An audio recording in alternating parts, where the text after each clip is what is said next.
Hey, fifth graders, Mr. Richards here again. Quarantine week 2. Hope you're doing okay. Fighting through this, we're all dealing with it. I'm in my garage right now, so you'd notice Mrs. Richards' van or some other stuff in the background. That's where I'm at. Today I figured, you know what? We've been quarantined 2 weeks.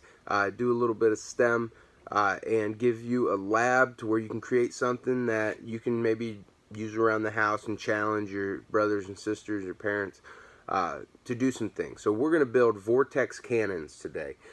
This is great. It's an easy way to look at the way that Newton's laws of motions work, as well as that air actually has mass and you can actually push air. It's a great way to do that. So what we're going to need, there's a number of things you're going to need for this one.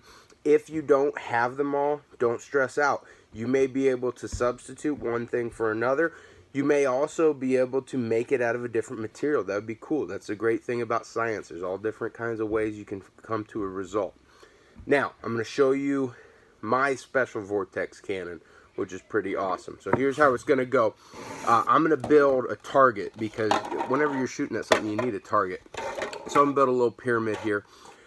This pyramid's out of Solo cups. Looks like so.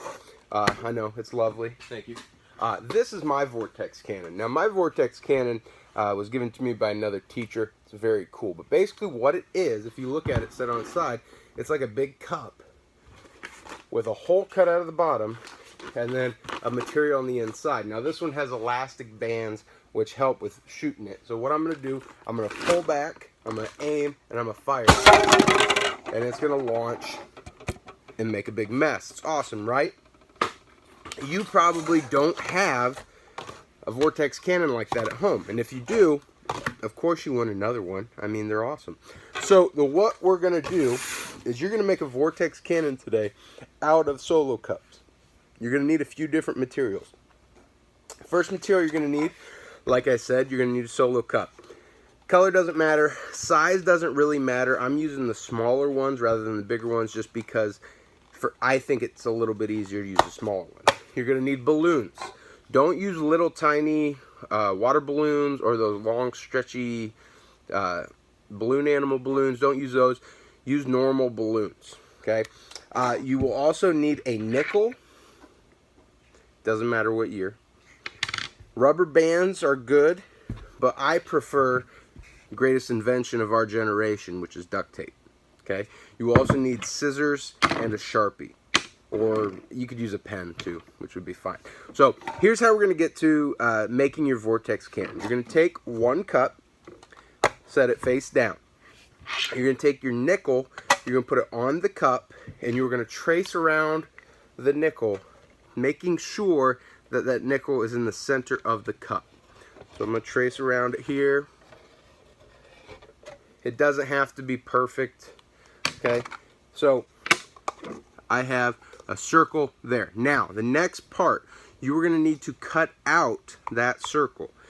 A couple ways to do this. What I would suggest is cutting an X and then cutting the triangles out to make it an easier cutout of the circle. For the sake of time, I already have one cut out here. I cut this out just a little bit ago. It's not super hard to cut out, but I have a hole in my cup. That's the first part. Okay. That's very important. The next part, you're going to need a balloon. I'm going to use a red balloon because we're Bluffton Pirates. We need to use red, right? You're going to take your balloon and you want to cut the balloon right where the fat part of the balloon starts going smaller. So I'm going to take it and I'm going to cut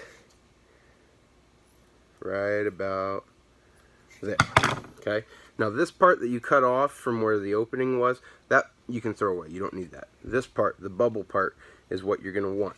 You're going to set your cup the right side up again, and you are going to open it up. It sometimes sticks together. That's why mine's kind of giving me some trouble here. That's the problem with balloons sometimes. Okay, so it's going to open up, and it looks almost like, those of you that do swimming, it almost looks like a swimmer's cap for like a leprechaun or something.